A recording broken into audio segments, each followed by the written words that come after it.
Caião, por que a igreja tira a sinceridade das pessoas? Por uma razão normal. Ou isso é uma coisa social? Não, é normal da religião.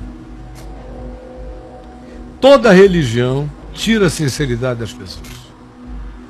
Porque toda religião remunera a virtude pública. A religião remunera a virtude pública. Você pode ir do budismo, do taoísmo, que são religiões bem discretas. Sim. Mas ainda lá você vai ver as carnalidades que existem.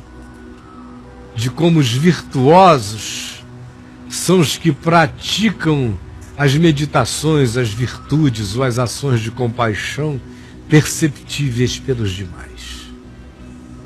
Você vai aqui no Espiritismo Kardecista do Chico Xavier.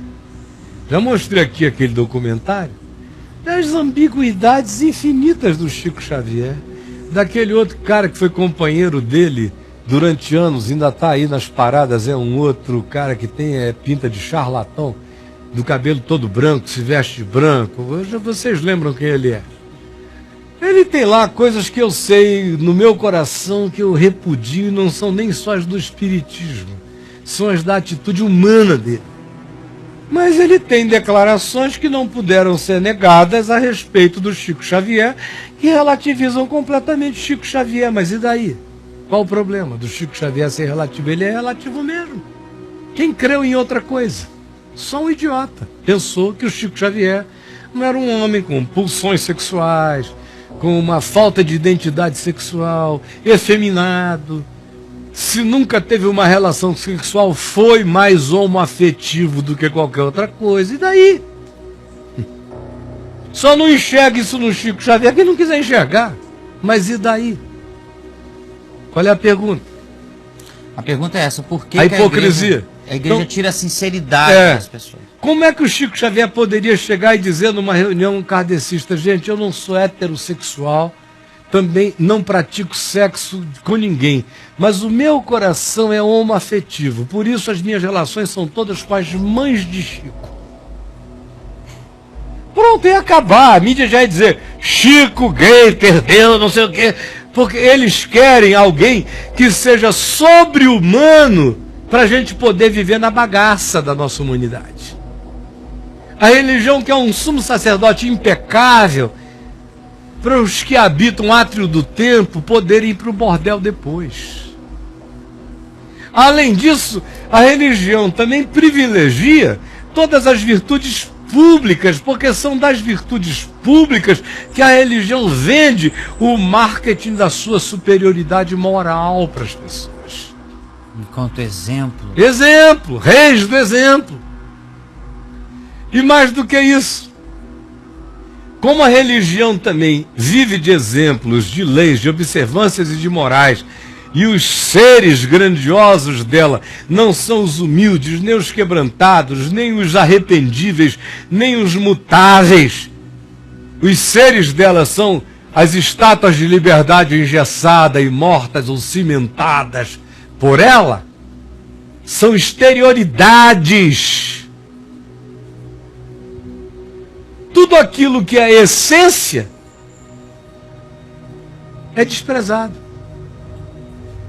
Totalmente desprezado.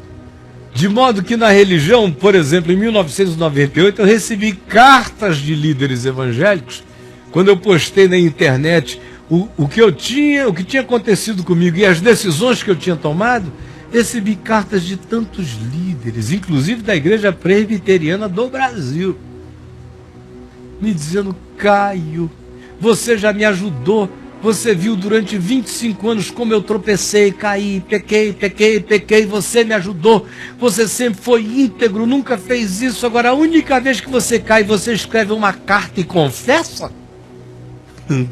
Sim. Que loucura é essa? O que eles estavam me dizendo? Que a bem-aventurança deles foi esconder, e que a minha maldição foi a verdade da confissão. Porque a religião prefere uma legião de gente maquiada do que um único indivíduo apresentando a verdade sincera do seu coração. Por isso a religião, nas suas formas práticas estratificadas, em geral ela é anticristo. Porque a religião pega em pedras para apedrejar aquele que tropeçou no caminho. E Jesus diz: quem estiver sem pecado, seja o primeiro que atire pedra. Jesus não serve a religião por causa disso, porque ele privilegia a interioridade sincera e verdadeira, e a religião privilegia a performaticidade das morais hipócritas, e só isso. Então não importa o que o indivíduo faça, o que importa é o que a gente não saiba sobre o que ele faz. Por isso a hipocrisia. Além do que, qual é o prêmio da religião? O prêmio da religião é o aplauso humano. Ora, para você ter o aplauso humano, você tem que ser o rei camaleônico da camuflagem. Para você exercer seu mimetismo agradável à expectativa coletiva. Mas se você viver a sua individuação sincera, toda individuação sincera, toda individualidade sincera vai ser tão singular que vai provocar uma multidão de pessoas na coletividade clonada. A religião não gosta da individuação sincera porque ela mostra a individualidade clonada dos que estão ali. Isso é revoltante. Você é um rebelde porque não se tornou o clone da nossa mesmice. Ora, a individuação sincera quebra o padrão da normatização clonada da coletividade dirigida pelo pensamento da rainha-mãe. Nessa colmeia de indivíduos que já não pensam, que simplesmente agem por instinto, conforme o feromônio da rainha-mãe. Quem quer, nessa colmeia, uma abelha pensante? Ninguém quer, meu. E eu poderia falar até não sei que horas. Isso aí é carne, né, Caio? É. É carne pura. Isso aí é açougue geral. Meu. Isso é que é carne. Total, isso é cair da graça. Foi contra isso que Jesus se manifestou mais do que contra tudo. Mais do que contra tudo. É que as pessoas não querem enxergar, mas o tema do enfrentamento principal de Jesus do Evangelho não foi o administrador infiel, não foi o que Herodes estava fazendo, e olha que Herodes estava aprontando mais do que qualquer governante brasileiro jamais conseguiu aprontar. E veja quantas vezes Jesus falou em Herodes, explicitamente, na realidade só uma. Quando ele o chamou de essa raposa. Foi isso que ele falou. O que era uma designação pesada, né? Chamar de esse velhaco mentiroso enganador. Única vez. Agora, em relação a fariseu, líder do tempo, religioso, meu amigo, mais da metade do Evangelho, talvez 80% do Evangelho, inclusive as parábolas de Jesus, o aplicativo é sobre esse pessoal, mas a religião não enxerga que o Evangelho, como proposta positiva, foi para os descomplicados e como profecia rascante, caiu sobre os religiosos e só sobre eles. Você viu Jesus denunciar a César, a um centurião romano, a Pilatos? Não, querido. Autoridades do templo, religiosos, sinédrios, fariseus, saduceus, classe sacerdotal, esse pessoal eram os cães persecutórios, e eles é que apanharam. E outra coisa, os vaticínios de Jesus sobre o inferno, todos eles vieram sobre esses caras. Quando não foi sobre esses caras, houve dois que vieram sobre o rico. O rico avarento, como aquele louco que Jesus disse: hoje te pedirão a tua alma, e o que tu tens para quem será? O rico avarento. Até o idólatra que superabunda no Velho Testamento, no Novo não se tem alusão ao idólatra formal, né? Você viu alguma vez Jesus falando de adorador de ídolo de barro, de gesso, de pedra, de pau?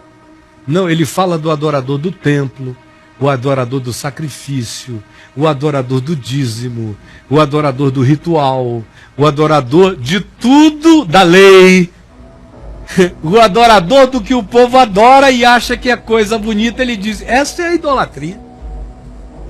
Porque os outros ali são só ignorantes.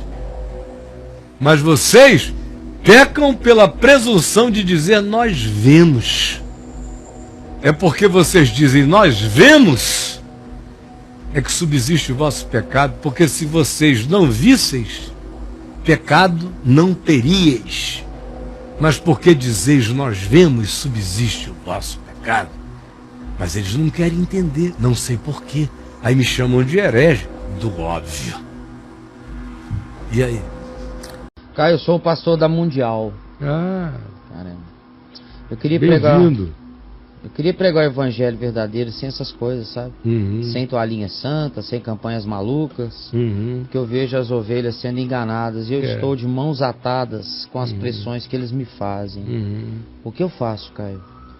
Meu querido, lá o cara tem que usar a toalhinha, a 153 meias, qualquer coisa que o nosso amigo Valdemiro determine por lá, né?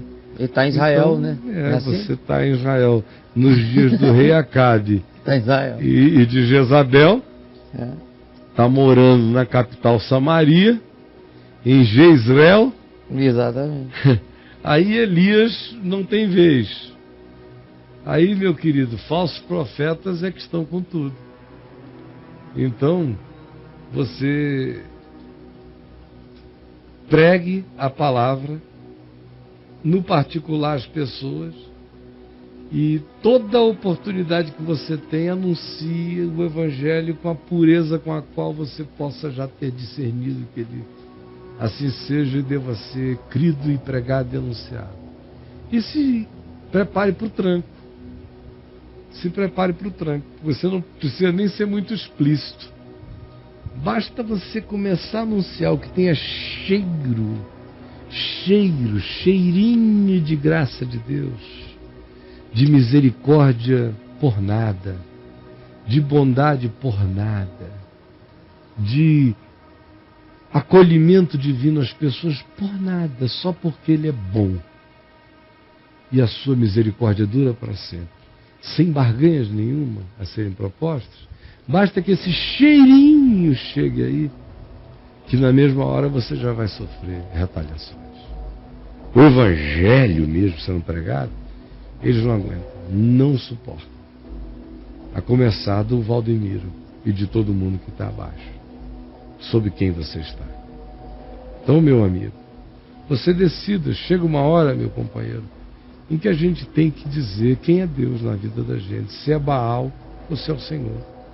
Infelizmente, nós estamos numa situação em que não dá para pensar que o que acontece ali é apenas uma variação de tons de cinza, que é um degradê, e que se a gente for generoso, não tem nada de ruim acontecendo.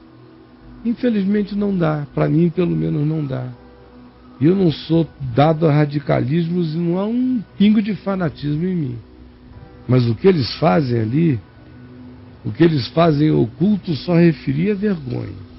O que eles fazem em público faz o povo que tem um mínimo de entendimento blasfemar do Evangelho e de Jesus. Portanto, no que me concerne, a decisão que se tem que tomar quando se trata de grupos desse tipo é equivalente a decidir se a gente é do Senhor ou se a gente é de Baal.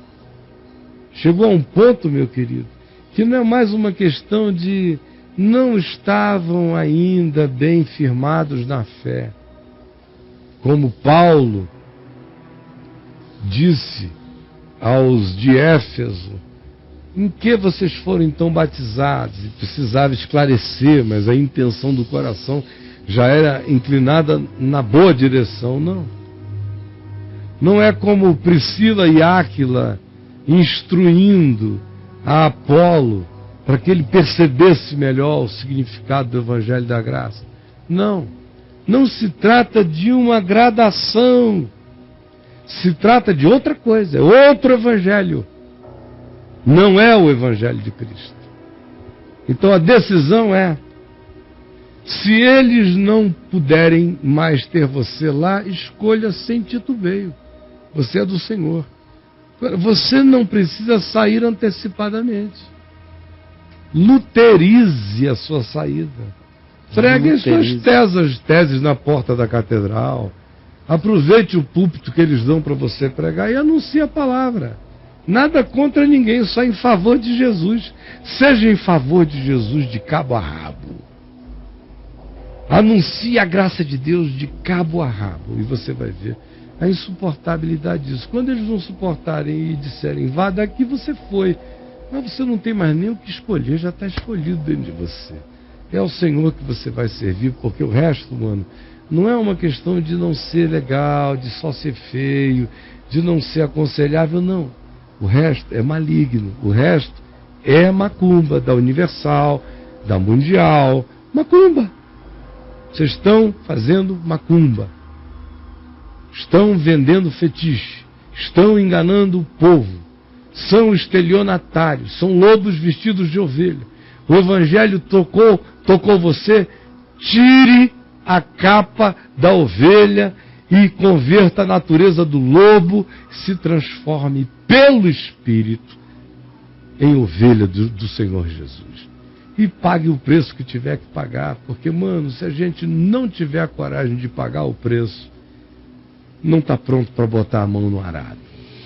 Mas se patolou a mão no arado, não é uma questão de gradação, como eu disse. Não é uma questão de conveniência. Não é uma questão de diferenciação cultural. É uma questão de diferenciação essencial. O que eles estão fazendo é um outro Evangelho. Eu não entendo muito vocês. Não dá para surfar nas pedras e não se lanhar todinho. Não dá, meu amigo. Certas coisas são impossíveis. Mas vocês ficam querendo o impossível. É como o cara que se banha todinho de feromônios e entra numa colmeia de abelhas operárias trabalhando. Isso. E não quer receber nenhuma picada. E não quer perder. Então, entendeu, meu amigo? Você está querendo o impossível. Nesse lugar, quem chega com o seu cheiro vai ser comido vivo.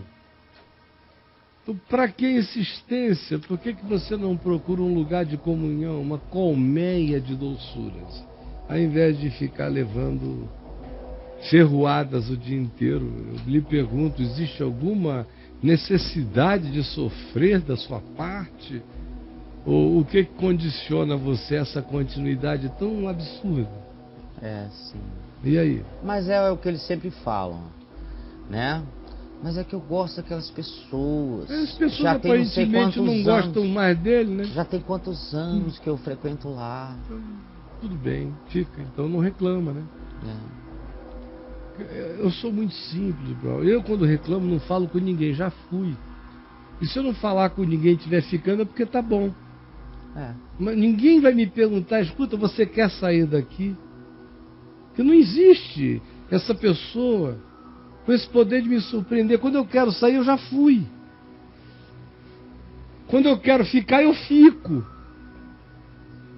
Então, para mim, é quase incompreensível um ser humano com volição querer sair e não é uma prisão. E ele não sai. Querer ficar e não é a casa de ninguém, é lugar público, e não fica de vergonha. Meu Deus, é muita falta de ser. Porque um cara que não tem 99% dessas dúvidas. Um cara que respondeu to be or not to be e diz, para mim é to be. Quando eu quero que seja to be, é to be. Quando eu quero que seja not to be, é not to be. Não vou te dizer que sempre é to be e sempre é not to be. Eu sou o be, que decide quando é to be e quando é not to be. Mas tem um be no meu me, que não abre mão de ser. Aí acabou a idiotice. Basta você virar gente.